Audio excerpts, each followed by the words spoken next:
Hvala Tina, hvala Marko, zlasti pa hvala mladim, ki se udejstvujejo v politiki in jo vidijo kot iskanje maksimalnega skupnega dobrega za našo skupno prihodnost.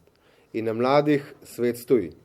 Na mladih je prihodnost in v Novi Sloveniji, Slovenski ljudski stranki in v fokusu Marka Lotriča smo si že na začetku zadali priložnost dajemo mlajši generaciji, da je tudi ona zastopana v Državnem zboru Republike Slovenije in da kreira svojo lastno prihodnost. Tako da mladi, iskrene čestitke.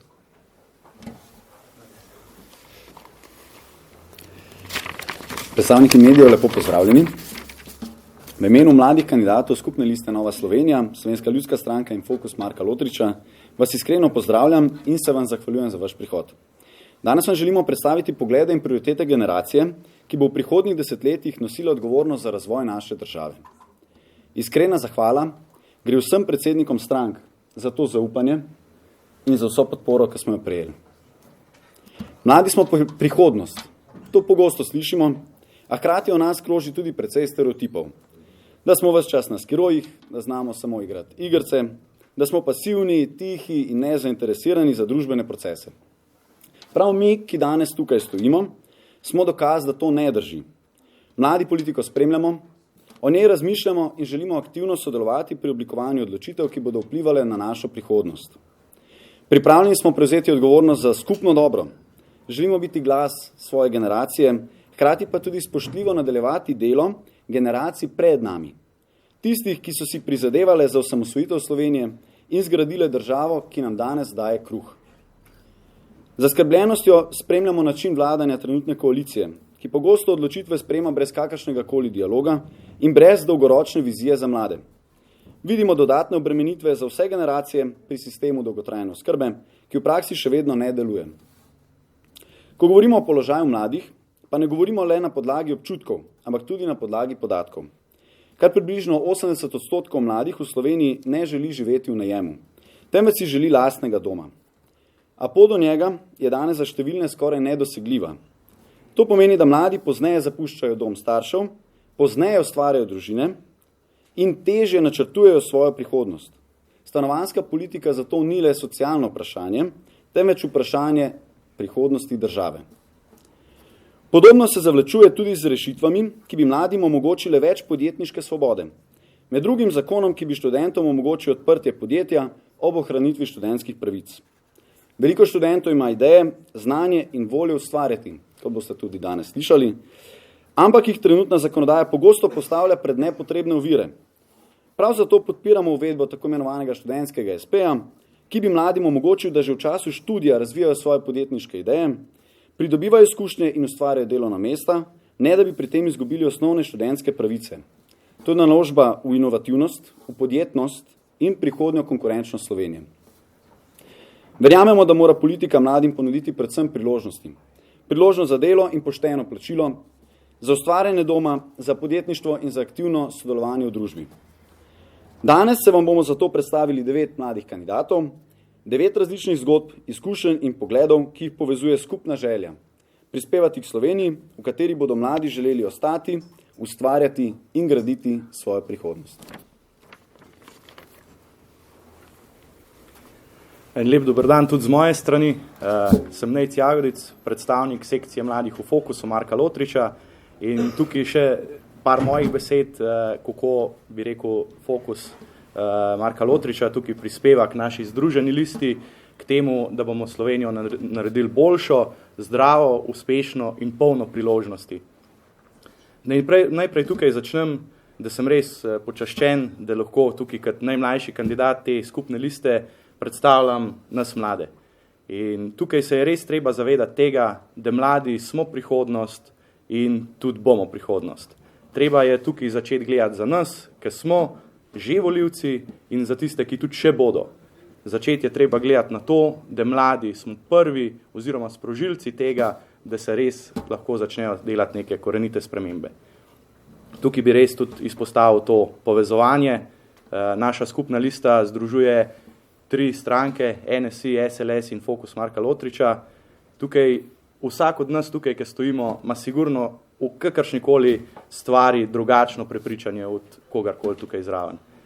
Ampak mi smo bili sposobni tukaj stopiti skupaj, tukaj gledati na boljše stanje države, na to, da bo vse skupaj v prihodnosti boljše za vse starostne skupine. Tako da najlepša še enkrat hvala vsem, da ste se oglasili tukaj. Zdaj bom pa nadaljeval kot kandidat v volilnem okraju Kranj 1. Se pravi, kandidiram v volilnem okraju Kranj 1. Moje glavne prioritete pa so, tako kot sem rekel, povezovanje mnenj, podjetništvo, kmetijstvo in pa dialog. Sam tukaj bi rekel, izhajam res iz nekih osebnih zgodb, osebnih prepričanj in to je tisto, kar mi tudi daje upanje na to, da bo res Slovenija 22. marca prestopila v boljšo, v novo dobo, z nam na čelu, da bomo lahko videli, kako Slovenija lahko zaživi v svoji polnosti in kako bomo prebivalci Slovenije, Slovenci, tukaj radi vstajali, radi živeli, sploh mladi, kako bomo lahko jedli svojo doma pridelano hrano, kako bojo mladi odpirali podjetja, kako bojo ustvarjali si družine. In to je glavna stvar, zakaj sem tudi jaz tukaj pred vami, zakaj sem se tudi jaz odločil, pa rekel ja na kandidaturo in res, poglejmo v prihodnost. 22. marca se ozrimo nazaj in še enkrat držimo svojo obljubo, vsaka beseda izrečena, ki je, ima nek smisel. In zaenkrat kot mlad predstavnik, bi rekel trenutno še študent, edina stvar, ki jo tukaj pred vas polagam, je moja beseda, ki zaenkrat nekaj velja in če se pa beseda prelom, takrat pa začnimo razmišljati od tega, zakaj mi dati sploh priložnost. Tako da najlepša hvala. Ja, in lep pozdrav. Moje ime je Alen Lenič in kandidiram v okraju Krško. Sem mlad s podeželja, prihajam iz ene lepe občine Kostanjevica na Krki in tako kot marsikjer drug kraj imamo tudi mi težavo. Mladi si v tem mojem obdobju, ko smo klele, mi vsi zaslužimo več priložnosti na področju same davčne olajšave. Če želimo zgraditi neko hišo, če želimo priti do svoje nepremičnine, potrebujemo več olajšav. Zato je pomembno, da mladi dobimo priložnost takrat, ko jo potrebujemo. Čez 20 let ne bomo več mladi, bo otroci že odrasli. Pomembno je, da zdaj dobimo, da bomo lahko naprej gradili to Slovenijo in da bojo lahko starejši ponosni na nas. Tako da zavzemal se bom predvsem za to, da bo Slovenija se razvijala enakomerno, da bo podeželje dobilo svoj glas in da bomo na koncu lahko vsi ponosni na to. Hvala lepa. Pozdravljeni, moje ime je Marko Gruden. Kandidiram v okraju Ljubljanović Rudnik 1, ki zajema občine Velike Lašče, Ig, del Brezovice in del Škoflice, pa še en del Ljubljane zraven. In moje glavno sporočilo bi bilo tole. Dajmo bolj zaupati mladim. 22. marca se bomo odločali med politiko, ki mlade dela ali pa razume kot lene, nesposobne, ki nič ne zmorejo narediti sami, in med politiko, ki verjame v mlade, pa jim da priložnost. Začne se z izobraževanjem. Mladim v Sloveniji moramo ponuditi najboljše izobraževanje, da bodo konkurenčni ne samo v evropskem trgu, ne samo v evropskem merilu, ampak tudi v svetovnem merilu. Nadaljuje se z omejevanjem podjetniške pobude v času študija. Namesto da mladim dali vse pogoje, da že v študentskem času začnejo s svojimi podjetji, da začnejo ustvarjati, da začnejo graditi, jih raje privežemo z nekaj ugodnostmi na študij, pa naj bodo lepo mirni, pa naj pustijo, da bodo drugi poskrbeli za njih. Največji zločin vlade v odhajanju je pa gotovo sprememba oziroma zaustavitev mini davčne reforme. Mladi smo tisti, ki prvih letih svoje kariere najbolj potrebujemo dodatna sredstva, ker potrebujemo denar, da začnemo svoje zgodbe, da začnemo ustvarjati družino, da začnemo razvijati nekaj novega. In tukaj je naloga nove vlade, nove razvojne vlade, predvsem v tem, da takoj zviša davčno olajšavo, posebej za mlade. In Ko so vse te zadeve urejene, ko bodo mladi imeli dovolj denarja v svojih denarnicah od svojega poštenega dela, takrat pridejo na vrsto drugi pogoji, da si bodo lahko sami zidali lastne hiše, lastna stanovanja, ne da jih bomo trpali v najemne stanovanja, ki jih na koncu dneva želi samo en majhen delež mladih. Tukaj pridejo brezplačni vrtci za vse otroke. Če se odločiš za otroka, to ne sme biti dodatna obremenitev. Tukaj mora država stopiti, ker za državo je najpomembnejše, da bo čez 100 let še imela svoje državljane.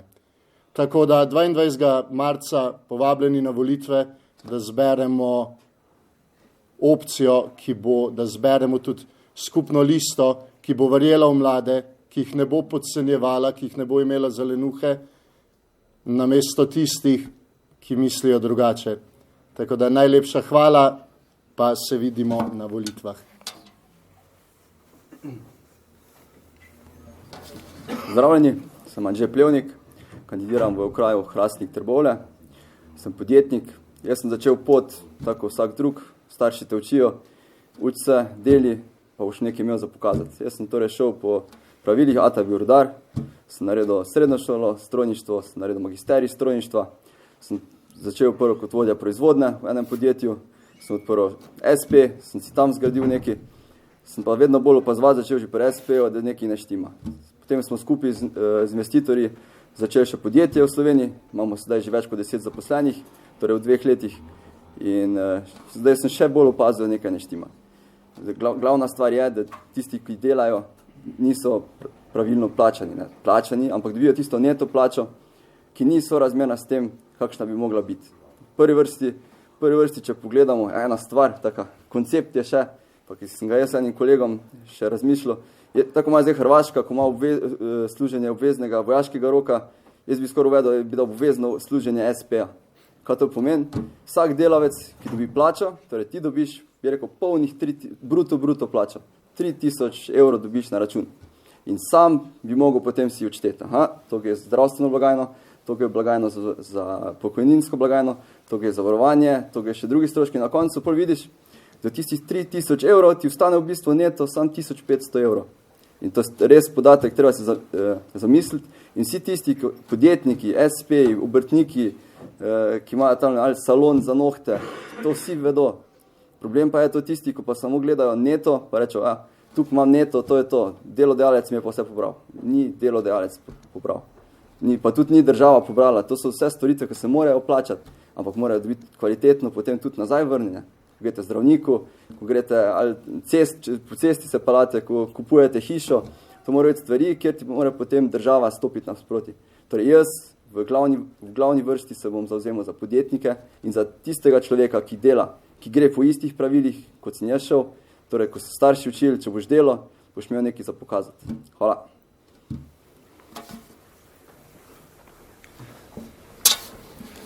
Moje ime je Matej Hrast, prihajam iz Tolmina. Kandidiram v okraju Zgornjega Posočja, torej okraj Tolmin, ki zajema Tolmin, Kobarid in Bovec. Zaposlen sem kot pravnik v poslanski skupini Nove Slovenije in imam ta privilegij, da delam za res odlično ekipo poslancev v NSI. Hkrati pa to prinaša tudi drugo stran te iste medalje, ki pa je, da po službeni dolžnosti od blizu spremljam, kaj dela Golobova koalicija s Slovenijo. Kaj je Golobova koalicija naredila z gospodarskim okoljem, s podjetniškim okoljem, zdravstvom, z varnostjo. Iz Slovenije je naredila dobesedno kaos. In posebej ima to vplive tudi na določenem področju, ki si ga želim še posebej vzeti za svojega, in to je vprašanje mladih družin. Vemo, da brez mladih družin ni prihodnosti. Brez otrok ni prihodnosti. In to velja tako za Slovenijo, kot še posebej za Posočje, ki je demografsko ogroženo, in lahko mi počnemo, kar želimo. Vse ukrepe se prejemamo, če ne bo mladih družin in otrok, nam to ne pomaga nič. In naj ljudem, naj staršem ostane več od tistega, kar sami zaslužijo. Saj so oni zaslužili, ne država. Drugič, lažje pot do lastnega doma. Poudarjam lastnega doma. Mladi si v veliki večini ne želijo živeti v nekih obljubljenih stanovanjih gospoda Maljevca, niti jih ni 30 000. Obljubljali so, da jih bo 30 000 novih stanovanj, pa 30 dni do specialista. Dobili smo 30 novih stanovanj, pa 30 000 dni do specialista. Mi pa rabimo samo pot do novega doma za naše družine. In tukaj je absolutno treba sprostiti tiste zemljišča, ki so primerna za gradnjo, treba izkrajšati postopke, ne da se toliko časa čaka na različna dovoljenja. In tretjič, podeželje, predvsem Posočje. Naši kraji potrebujejo ljudi, ki se bodo odločno vsak dan zavzemali pri odločevalcih za gradnjo cestne infrastrukture. Naš predsednik, ko je bil takrat še minister za infrastrukturo, je v enem samem letu naprej potisnil projekt 4. razvojne osi, ki je pomembno za povezavo zgornjega Posočja z Gorenjsko in potem na Ljubljano, pa je ta projekt stal 15 let. Spet smo dokazali, da smo mi tisti, ki znamo premakniti v kratkem času stvari naprej, ki so dolgo stale. Potem pa še ena stvar, v Posočju ne bo žal nikoli velikih upravnih aparatov, ki bi imeli številne javne službe. In zaradi tega je še toliko bolj pomemben razvoj gospodarstva, kmetijstva, turizma in tako naprej. In tega ne bo, če bomo nalagali podjetnikom davke, kot smo jih nalagali v zadnjem mandatu. Tega ne bo, če bomo vsakič decembra meseca spremenili pogoje za delovanje samostojnih podjetnikov. Mi v Posočju rabimo ugodno okolje za normirance, za različne podjetnike, ki denimo lahko delajo od doma, programirajo, oblikujejo in tako naprej, pa ostanejo v naših koncih, čeprav delajo za nekoga čisto na drugem koncu Slovenije. In naprej, debirokratizacija dela od doma. Številni mladi so lahko ostali v Posočju, ker so imeli možnost dela od doma in se enkrat, dvakrat na dan peljejo v neko večje regijsko središče, hkrati pa živijo pri nas. In to je treba popolnoma debirokratizirati, da je samo odločitev delodajalca, da to ponudi zaposlenim. In ima to učinke tako na obremenitev prometa, na usklajevanje družinskega in poklicnega življenja, na krepitev podeželja in še bi lahko naštel. Želim pa samo še poudariti na koncu še eno stvar, in sicer, da se med mladimi ne samo v Sloveniji, ampak tudi v Evropi krepi zavest o pomenu tradicionalnih vrednot. Levica je šla svojo ideologijo predaleč. In mladi so ugotovili, da to ni prava pot. In ne bomo se opravičevali za svoje vrednote, ampak se bomo za njih zavzeli tako v javnosti kot pri vodenju države. Ne bomo dopustili, da leve nevladne organizacije v vzgoju otrok vpeljujejo svoje ideologije. To je odločitev staršev. In smo generacija politikov, ki tudi razume, da so meje nekaj resnega in da jih je treba spoštovati in da velja za vse, tudi za ilegalne migrante. In smo generacija, ki se zavedamo, da je treba, preden delimo, najprej ustvariti in šele na to deliti. In glas, ki ga bodo volivci zame na dan volitev namenili v Posočju, se bo 4 leta slišal v Ljubljani. Hvala. Evo, da se predstavim še jaz. Sem David Tomažin, predsednik podmladka Nove Slovenije, Mlade Slovenije, ser pa tudi turistični vodnik, voditelj športnega plezanja, pa tudi učitelj zgodovine na osnovni šoli. Jaz se po politiko podajam iz vidika, kako lahko jaz največ naredim za slovenski narod. Kandidiram v okraju Vič Rudnik 2, Ljubljani nad Južno železnico. Zdaj mi imamo geslo, imamo skupaj v akcijo, ampak jaz sem še tudi kar sam v akcijo, ker kaj boš čakal. Mislim, smo čakali 4 leta, ni bilo nič, tako da sem šel malo po terenu. So zelo pozitivni odzivi, no. Ljudje res potrebujejo nov veter, potrebujejo sprostitve, realno svobodo. Ne. To je ta ironija, da z gibanjem svobode ni prišlo do povečane svobode, k večjemu do utišanja. Mladih recimo nedavno na Škofijski klasični gimnaziji, kjer jim je Ministrstvo za vzgojo in izobraževanje prepovedalo med soočenja. Ne. Vse pa moje prioritete so 3. Prva je šolstvo. Šolski sistem je treba posodobiti, ga je treba nadgraditi, ocenjevanja, zaključiti s konceptom ocenjevanja in prešaltati na koncept povratnih informacij. Da bo mladina dobivala nazaj povratno informacijo, ne iz vidika, kako dober si od 1 do 5, ampak to ti gre, to ti ne gre, tukaj moraš delati. Ne? Nič ne pomeni, ribi nič ne pomeni, koliko zna leteti od 1 do 5, če pač plava v morju. Ne? Tako da šolstvo posodobiti. Drugo je decentralizacija. Slovenija se mora nujno decentralizirati, velikih vodij jaz osebno ne maram, lahko bi se reklo, da brez njih mi živeti je. Potrebno bo ustanoviti pokrajine, kar je kar gromozanski zalogaj. Se res, jaz mislim, da smo zmožni, če bomo imeli polno desno vlado, bomo to lahko speljali, dobili nove evropska sredstva in dejansko prepustili ljudem, da urejajo svojimi cestami. Ne. In pa tretja zame, podobno kot kolega že prej, kultura življenja. Kultura življenja pa ne v smislu, kultura življenja v smislu kultura ljudi, ki bodo vse naredili za sočloveka, ki bojo drugemu znali pogledati v oči pa rekli, ne glede na to, koliko si švoh, koliko ti zdaj ne gre, ti si moj človek, jaz te podpiram do konca. Se pravi, jaz kot mlad človek me je najbolj sram, da ne moram kot mlajša generacija, ki je dobila vse, ki ima vse, kar si lahko želi, samostojno državo in ne poskrbimo za naše starejše. Zato se podajam, tako kot je že prej nekaj omenil, da lahko vrnem vsem generacijam pred mano, da kot mladi, ki smo to prejeli, da tudi nekaj damo. Tako. To bi bila moja predstavitev. Čisto za konc pa mogoče še povem, da 3 kandidatov zdaj niso mogli priti. No. Se pravi, na naši skupni listi kandidira še Tamara Dobnik v okraju Maribor 3, potem Gašper Čižman v okraju Ljubljana Bežigrad 1 in pa še Marija Ivanovska Preskar v okraju Ljubljana Šiška 1. Čisto.